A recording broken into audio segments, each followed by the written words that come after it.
Shalom.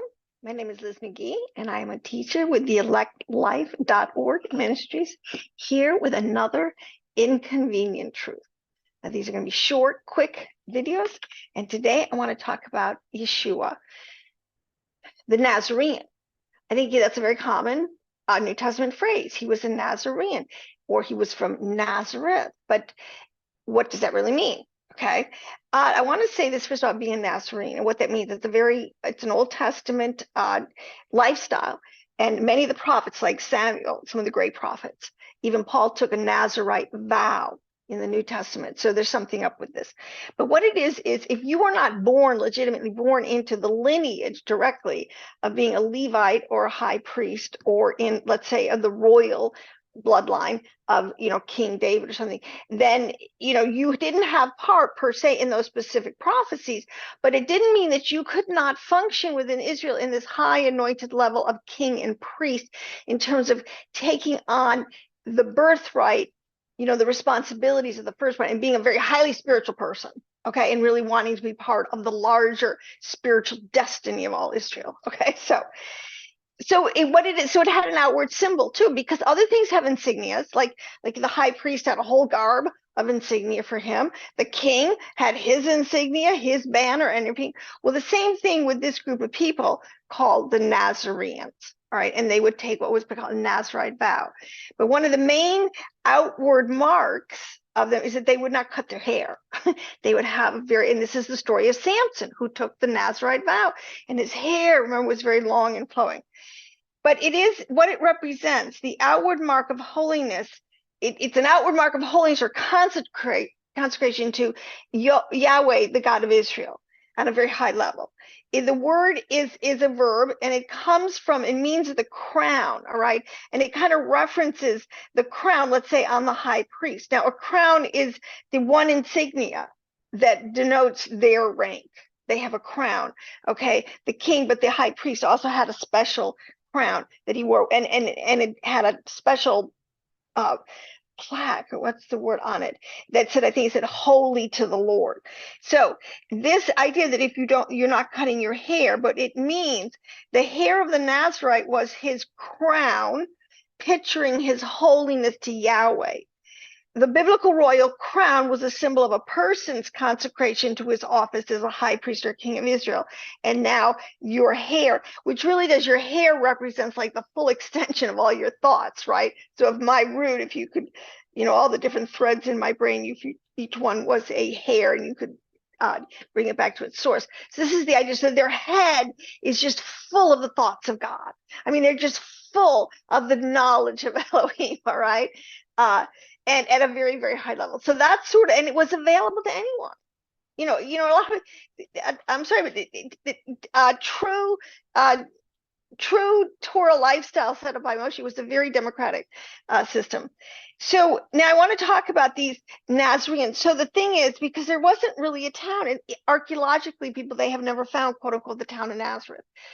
The Nazarite, Elijah, the school of the prophets that he started, a lot of times he was one of the major streams where these people who wanted to become Nazarites would go and learn. It was very much like on Mount Carmel. This is something, a lot of our heritage they have stolen, that has been taken from us. So a lot of our Bible does Old Testament understanding. We don't have the context for it.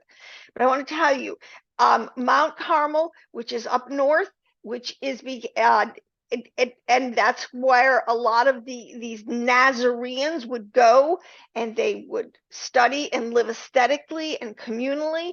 And these became known, after a while, it became known as the Nazarenes. And there were different sects of them, like anything. There was the northern sect, there was the southern sect. These people are tied into what we know as this Qumran and the Dead Sea Scrolls. So there was like a northern grouping of these, and there was a southern grouping, all right? And this is going to be a short video, because I want to make one point, that there's no way after complete biblical study that you cannot see that Yeshua, the Nazarene, was a Nazarene. Now, this is what is so wild. He comes from this, but he's also of the lineage of the king, and he's also the lineage of the priest.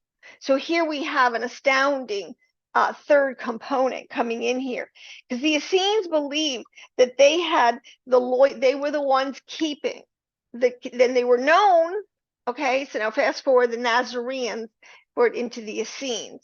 All right, these people were known as believed that they kept the royal bloodline of king and priest, and I absolutely believe they did. All right, because Yashua, it was promised, it was prophesied. And if you understand, now let me just a little bit of history real quick here, because you have to have the context. At the time of the first century, there were, and this is attested to by many historians, secular and otherwise, but a lot of people like to quote Philo and Josephus because they're very well known and they're very credible. It says, when Philo and Josephus speak of the holy text or the Essenes, well, let me just go back up a little bit. It says that they believe implicitly that these people, the Essenes, are the direct lineage of what would be known as lineage, because people kind of understand something. Before Moshe came on the scene, there still was a whole group of righteous people on the planet following the God of Israel, Abraham and Isaac and Shem. Okay, and they had writings and everything, and a lot of their writings were kept and developed at that point, basically from our great patriarch Enoch before the flood. So it's called Enochian. Okay, but then you get into Moshe, so then you have the Mosaic, but it's really a blending together. As you know, we're going down this 6,000-year march of history, and this snowball is getting bigger and bigger. The story is picking up more and more people, till really at the end of the age, everyone's going to have a direct understanding of this whole work of salvation of Yahweh. But back to the point, so if you were at the first century, Philo and Josephus agree that the Essene tradition was a written tradition based on books, and that the study of this literature was essential to Essene's way of life. It says here that, and I'm quoting from a book.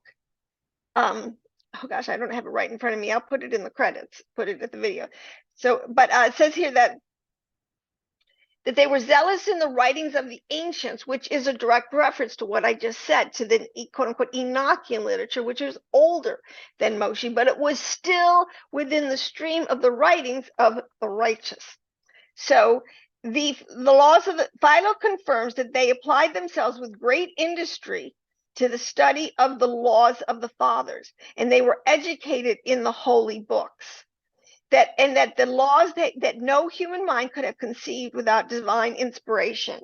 There's our opinion that and truly, if you really do study Torah on any of these deeper levels, it's irrefutable to a critical thinker that this is not at all of divine inspiration. But I digress. Particularly on the seventh day, they gathered together, listening to the reading of the books, which would of course be Shabbat, the seventh day. They were instructed in the interpretation that a learned person gave, the sage, the rabbi, the Torah instructor, and they were instructed in the innermost. They were instructed in an interpretation that a learned person gave. Now, whatever is not easy to understand is interpreted most of the time by means of symbols in accordance with an ancient method of inquiry. See, again, these are all the hints, the remezes, this is all the, what do you want to call it? The oral Torah, Jewish mysticism, Kabbalah. I want to show you this stream. The Essenes were known as the keepers of the secrets. Now, the secrets, this is something that's very well known in Judaism, right? How like knowledge is kept. They keep a vast body of knowledge. It's not just, we think the only thing is these 22 books of the New Testament, and people, that is like the most narrow understanding that any generation has ever had. If you read the writings, coming out of Shakespeare, these people, some of the 200, 300, 400, 500 years ago were so biblically literate. Just read their writings. They're constantly quoting Old Testament stories and characters and concepts. Anyways, I want to say that Second Ezra, which is a book, it's a book that's in the Catholic Apocrypha. It's in many works. It was found in the canon from the who is it? It's coming to me. It's coming. Do you ever sometimes feel that I have my hard drive is fully overloaded? The Ethiopian church that had kept the most books for us, that confirmed that these are holy writings. Now, I just want to say that there's a very famous quote 2 Ezra 14, chapter 14, verses 45 through 46. And after a series, and I have a lot of videos on this, but quickly, after a very dry spell where the word of the Lord was really not taught for a couple generations and people were losing it, praise Adonai, some very righteous holy souls rose up that were able to recapture it through close intimacy with the Ruach HaKodesh and divine inspiration. So they wrote, so Ezra was one of these characters, and he wrote down 94 books. 24, because it says even in the New Testament, Old Testament, the law, which is another word for the Torah, for everything, was lost, documented 2 times. I think Hezekiah found it, and was it Josiah? I mean, totally lost, and they found it, and they didn't realize it for a bit until what they found, and they realized, oh my gosh, their ancient work, the Torah, that all their, all the writings were always pointing to it, talking about. Can you imagine? Anyways, he wrote these 94 books. 24 he was told to keep, and distribute to everybody and make sure everybody understood him, read him, taught him. This was it. This was called the books for the profane, meaning just common everybody. These are the ones you read to your kid at night. Everybody knows who goes to church is supposed to know these books. But then there's 70 books that are reserved for the wise. And there is a whole group of writings within the Torah, which we didn't really understand, that talks about these books for the wise. And books for the wise means these are the books for the more educated. I mean, okay, these are not books you're going to teach in Sunday school because nobody's going to understand it. All right, get wisdom. It takes time. You have to read a lot. You have to meditate a lot. You have to grasp a lot of these large concepts. So anyways, these books for the wise, and this is what the Nazarenes, again, morphed into the Essenes and these different people. That's what they would quote unquote major in, these books of the wise. And so I wanted to just really make that point because I want to come back and assert here, because you need to see Yashua as one of these Essenes, and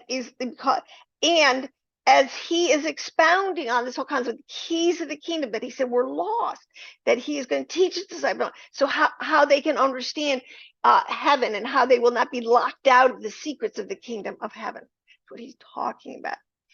So just to reiterate here, I want to say that the church fathers assert, and this is that the Essenes, who they believe originated the Christian religion, which, again, they were basically Jewish for the most part for quite a few decades until this great influx of these Gentiles started to come in. Christian writers said quite clearly that Essenism and Christianity were the same religion, the former name being used at an earlier period. Eusebius, a standard ecclesiastical writer of the 4th century, asserts in his History of the Church, those ancient therapeutics, or another name for the Essenes, were Christians, and their ancient writings were our Gospels.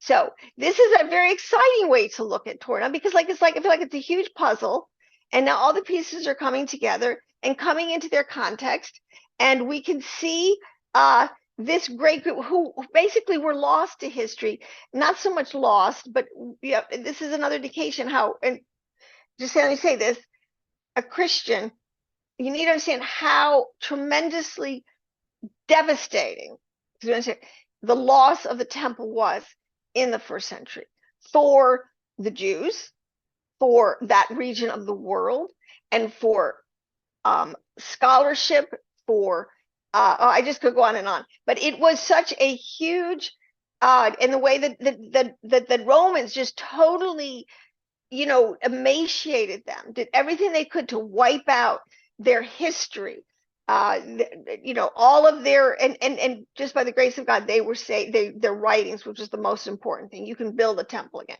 but the writings, these things were so valuable. So anyways, I want to go back on to, and so that's where we get into this whole story of Quran, and where they were, fast forward, they were furiously trying to save, to preserve, to hide, to put into these caves, the bulk of writings, where at that point was probably 4,000 years, right? Because if it's 2,000 years since Yeshua, do the math. So that's a lot.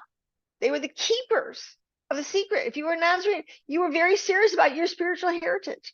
And we praise God for them. We owe them a great debt. So either way, I'll see you in the next video, in the next inconvenient truth. Shalom Aleichem.